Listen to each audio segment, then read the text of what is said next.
Joining us in studio, Executive Vice President and General Manager Nick Caserio. Great to see you, Nick. Congratulations. Fellas, good to see you. Yeah. Well, we've got a short week to get ready for the Tennessee Titans noon Sunday, NRG Stadium. Reviewing the game against the Cowboys, all three phases contributing, total team win, right? Yeah, big thing, too. Got off to a good start, or fast start. So scored on the initial position. Scored in the first play. It was called back, and then had a good drive. Joe had the long run. Moved the ball again. Didn't have the fourth down conversion, and we got the ball back. So good spot.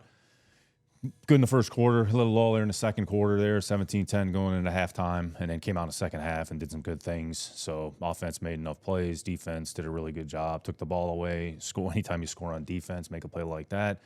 And forced Dallas to play kind of on a longer field. And other than the big play we gave up to Turpin, didn't really give up a lot of big plays. And then Emi did a real good job kicking the ball, made a field goals, and then we decided to kick the ball at the end zone there a little bit with Turpin after the initial returns. He was an explosive returner. So overall, players responded, had a good week of preparation. The focus was there, and they took the coaching and the message that DR presented to the team during the course of the week, went out there and executed and came out with a good win. Nick, we talked about this, obviously. Number 11 was going to be a problem. We talked about it last week in our interview. We talked about for the game. We knew 11 was going to be a problem. And he could play. And he lined up in a lot of different spots, but held him sackless. He did create a few pressures at some point, but keeping them to one sack, how big was that in the win? Yeah, it was huge. And I think the offensive line, tight ends are involved, but the offensive line is the main group, took a lot of ownership and took a lot of pride in making sure that their best player didn't become a factor. And even on the sack, Owa kind of made a nice move against Juice. But for the most part, we were able to kind of control Micah. They move him around. They put him over the center, over the guard. And sometimes he's actually harder to block inside than he is outside. But to be able to limit a player of his caliber, it just speaks to the offensive line, the preparation that went in the course of the week. We were do some things, kind of mix the timing, the passing game there a little bit. CJ did a good job making good decisions. And then, we were able to limit, a really good player. I would say different problem, but when we get to Tennessee, it's going to be, I would say, similar. Just in terms of where the guy lines up will be a little bit different. Nick, I renamed the broadcast last night Mixin' Night Football. So what about his performance with the 3 touchdowns? Yeah, Joe's been really productive all year. I think his consistency just from week to week is really what stood out. And he's just so strong, so durable. As a game goes on, he starts to wear on you a little bit. The way he finishes runs, he delivers a blow. He plays with violence. He plays with physicality. He plays with the right mindset. And he's really a dual threat because he can be able to get him on a screen pass there or a chunk play, even on the third down conversion going into the red area there a little bit, 3rd and 2, whatever it was on a roll pass. But Joe's a really good football player. Takes a lot of pride in what he does. His leadership, his toughness. When he was named the captain, we talked about this on a show a little bit. He's kind of taken that ownership of that position and run with it a little bit. And the players that responded has a really good pulse of kind of what's going on with the team.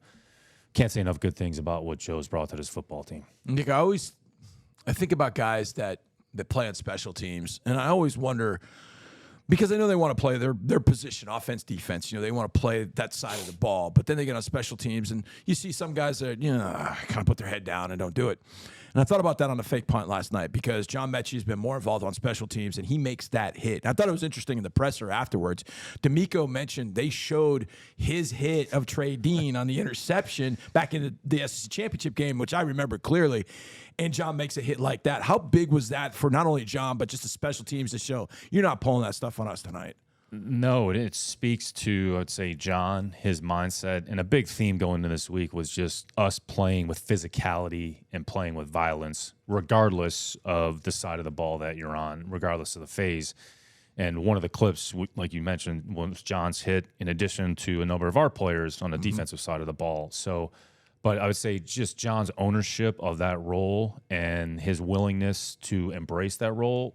It's a part of football, and you have to be able to contribute in all 3 phases in some capacity. You're either starter on offense, starter on defense, or you have some role in the kicking game. So credit to John. He's really, I would say, come on here over the last few weeks, and his mindset, his work ethic, the way he prepares, he's made some plays. His confidence, I'm sure, has improved. And to be able to make – that was a critical play in the game because if we don't make that play, it's going to be a chunk play. They're going to retain possession of the ball. They're probably going to be over midfield, and who knows what happens. Yeah. Excellent. Well, Nick, what about spreading the ball around for C.J. Stroud, the group of receivers, as a team, as a unit, the job they did? Yeah, I think there were 8 different skill players that had at least one reception, and it was a good illustration of CJ making the right decision, getting the ball out of his hands, and then the player doing something with it after the catch. There were a number of catch and run plays that were involved. It wasn't just we were launching a ball down the field. Even on Nico's screen that got called back, it was a 2-yard pass that turned into an 80-yard run. Hit the chunk play to Tank down the field. So Mixon and Matt, Bobby did a great job, like just talking about, the passing game, mixing the timing of the passing game, using all the skill players. And then when the first read wasn't there, CJ just dumping the ball down, even though some of the plays that he made to Cade, those are really good plays because they kept the ball moving forward and kept us out of a negative situation. Yeah, thinking about that, I don't know how many negative plays that we had last night. I mean, we were in 2nd and 8, 2nd and 7, like almost all the time. You talk about that a lot. We've talked about that first down production. And we were able to minimize the 0 to negative plays. I think maybe there was a run in there that might have gone for 0 yards, but for the most part, it was a plus play. Yeah. Take the penalties out of it. But anytime you can put yourself in those situations, it's going to be advantageous for the offense. So I thought it was an interesting moment talking with Coach after the game, and we talked about Derek Barnett's play, and we all heard the head slap and the 64-yard field goal that Aubrey bombed. Anyways, he gets a head slap, which I don't know the last time we've heard of head slap, but he gets that penalty. And Coach told me after the game that Derek walked up to him and said, "Coach, I owe you one." And I guess he paid Coach back with that play that he ended up making. In spades. A, is that one of the crazier plays you've seen? And B, just your thoughts about Derek making that play at that point, just coming up big early in the fourth quarter. Yeah, I think that's a good example of Derek going back to last year. We acquired him around this time. It was November-ish, and he came in. He provided a consistent level of play.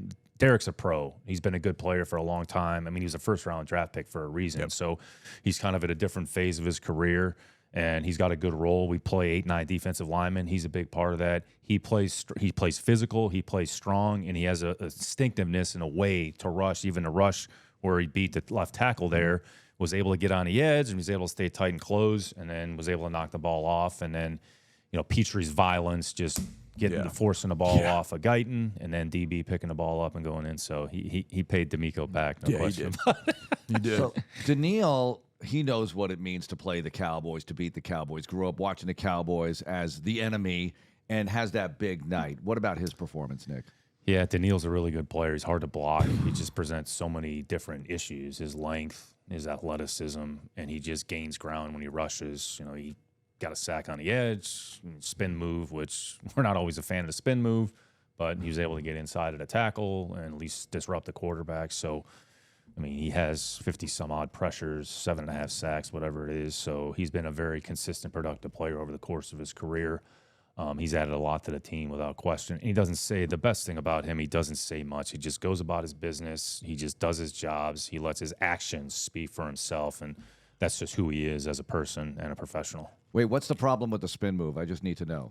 Well, if you spin inside and you lose leverage on a rush and the quarterback bounces outside, then the integrity of the rush is sort of disrupted. So if you're going to do it, you probably better get there, because if you don't, then we probably don't. If we don't have a defender on the outside, then it's going to be difficult, and D'Amico's going to get upset. Yeah, that's what Coach means when he says guys aren't where they're supposed to be sometimes. I'm telling you, he threw a spin move, and we didn't talk about this. He threw a spin move on Penei Sewell, and he hit Penei Sewell, and the ice pick. Dwight Freeney used to talk about the ice pick when you go to spin and you take that inside elbow, and he knocked Sewell so far inside that Sewell was almost able to get back to Hunter.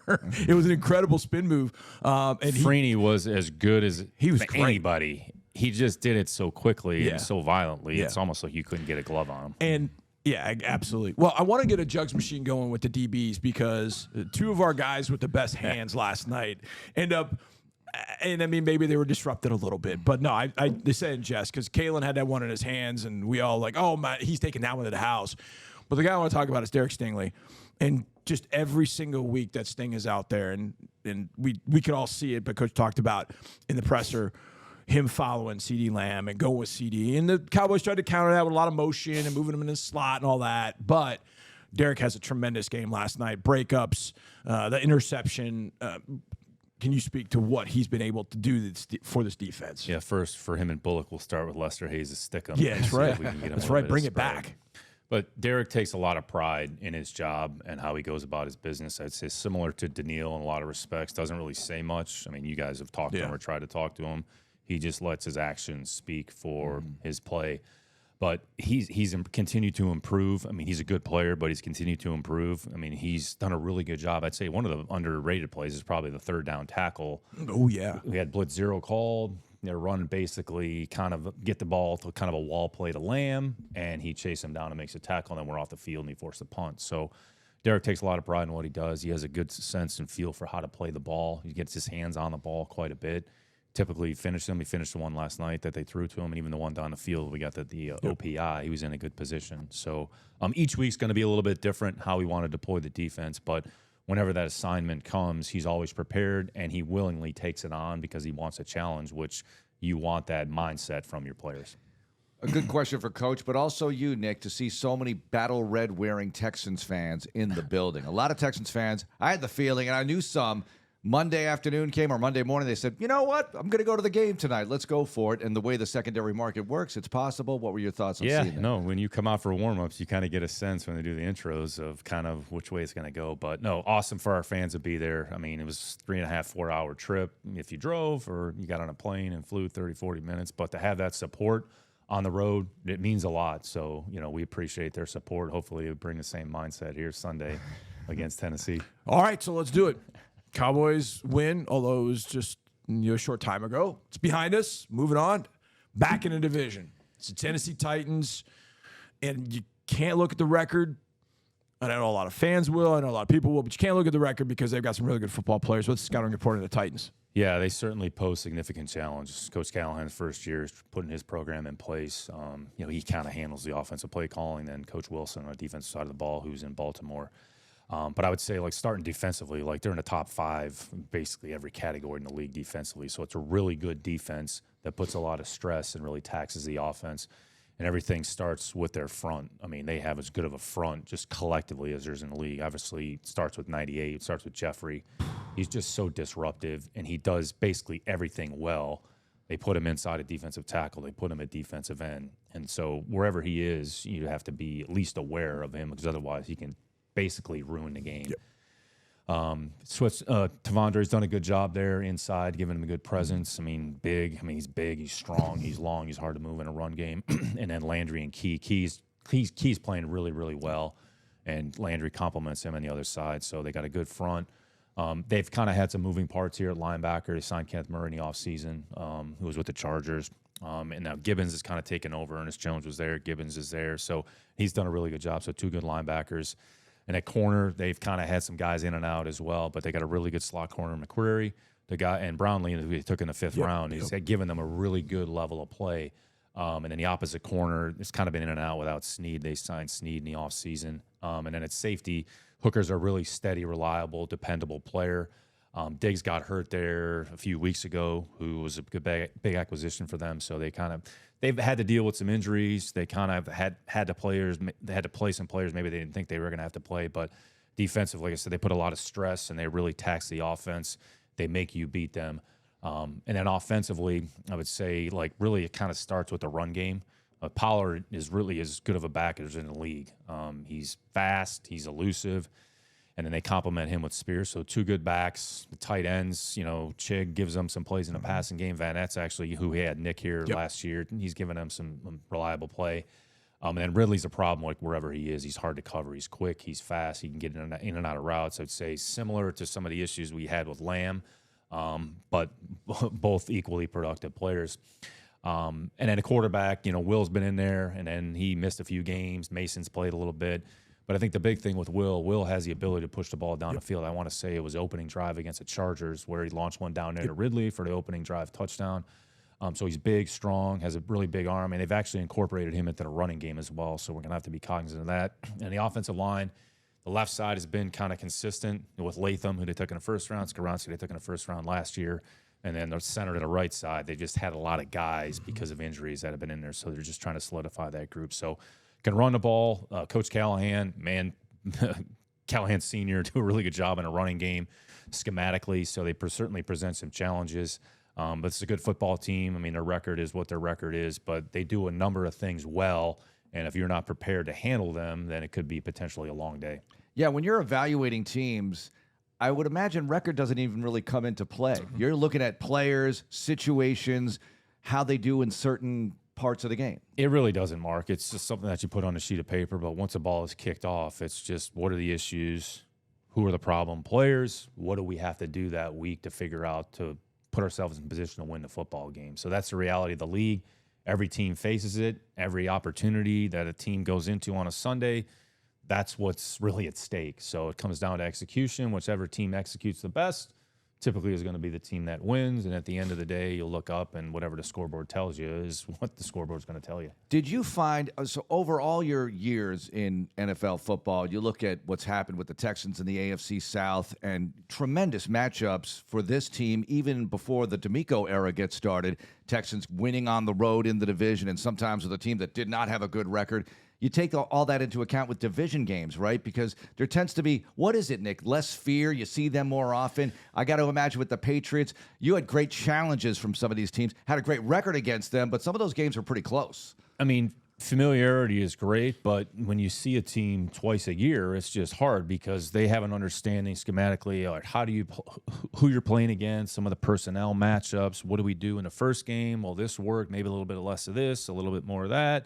So it's hard when you play a team twice during the course of the year. And then, if you play a team 3 times a year, if you happen to be playing in a postseason, it's never easy. So everything starts with the division. So you have to do a really good job in your division to put yourself in a position for potentially bigger things. So like we talked about, I mean, Tennessee poses significant challenges. So we're just going to have a good week of preparation on a short week, but we can't really worry about that. All we can do is control our focus and preparation, the work that we put in, and hopefully be ready to go there on Sunday. 2024 is an election year. I vote for Jeffrey Simmons to not play on Sunday. I hope he doesn't. That's not going to happen. I know.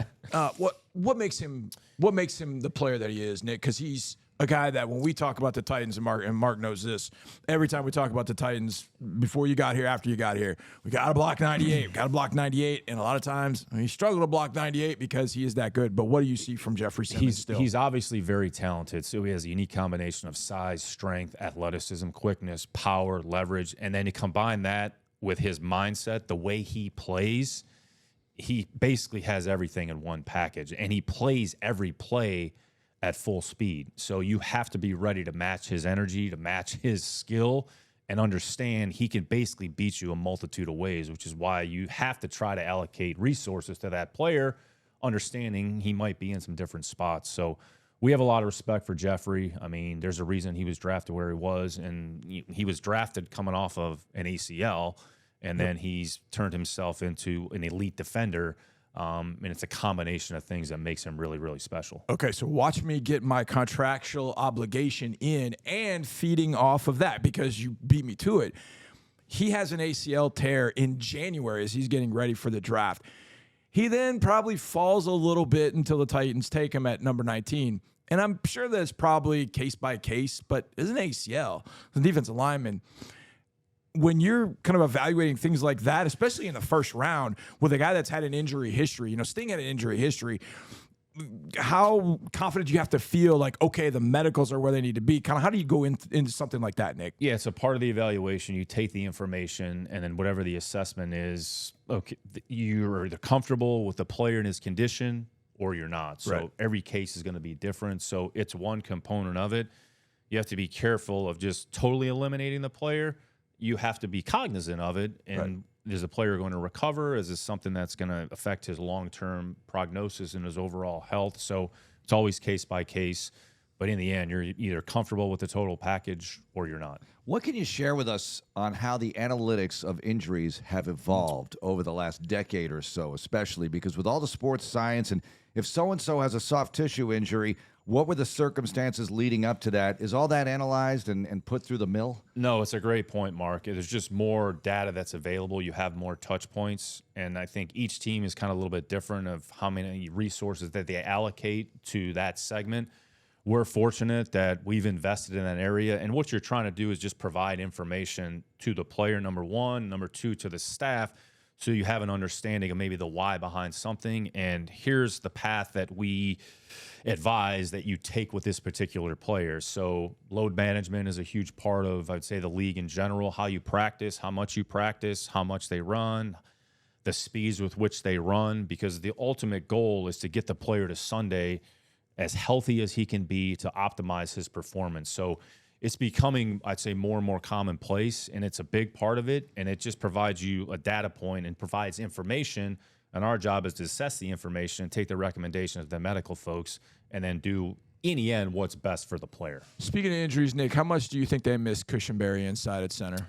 Yeah, he's played really well. He was playing well, Yeah. and he was a good player. You know, in college, Yeah. he played a lot of football. He's a good player in Denver, so there's a reason that they signed him in free agency. So they've had to move some people around. Brunskill's been in there. They've had Levin in there, but Brunskill looks like is going to be the center. But Cushenberry's a good player, so I'm sure that they miss him, but they're figuring out ways to play without him and some other folks. Nick, I think we can really help the audience right now. I'm going to tell you how. But you do strike me as somebody who might sleep 3 hours a night because you're always thinking and always up doing things. But what can you tell us, because you're a healthy individual, I know you think about this stuff, about our audience getting a better night's sleep? What's the key? Because I know that this is so crucial to optimal performance for the entire team, so this must be discussed. And this comes to mind because returning from Monday Night Football, everybody's a little bit sleep deprived.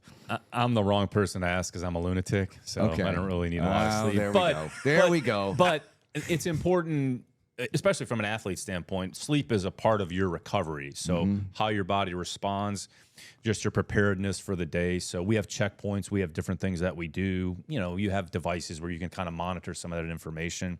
And sleep does make a difference. So sleep, hydration, nutrition, your recovery, what you do during the course of the week.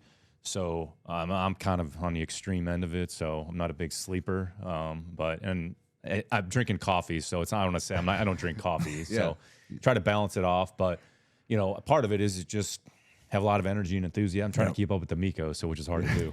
Yeah, it's hard. We haven't even, I can't believe we've gotten this far, but one more thing about Dallas last night. Nico returns, and you talk about a guy getting himself ready to play. He gets back up. He takes the first one to the house. He gets called back. But having Nico back, what was the impact that you saw, Nick, of him being on the field? I mean, he didn't get 12, 15 targets, but 4 for 54, but just being back on the field, what that mean for the offense? Yeah, Nico makes a difference. There's no question about it. And he worked really hard to get to this point. It's always when you're not on the field, there's frustration that's going to build up, but he worked really hard. Going back to kind of the data and some of the tracking, we just wanted to make sure that he was at his best so that we didn't put him in a position where he wasn't quite ready. But anytime that Nico's on the field, he certainly can help our offense. He's helped this team basically since we drafted him, since he's been here. So it's good to have him back, and hopefully he can continue to make some plays for the offense moving forward. One more thing on Sunday, it's Salute to Service Day. And I know this is a special day for everybody in the organization. Your thoughts on that? Yeah, I think what those folks do, I mean, we wouldn't be able to do what we do without their selflessness, without their devotion, and really putting their life on the line. So anything that we can do to recognize their efforts, is important to do. And I think the league has done a great job of supporting a number of different initiatives throughout the course of the year.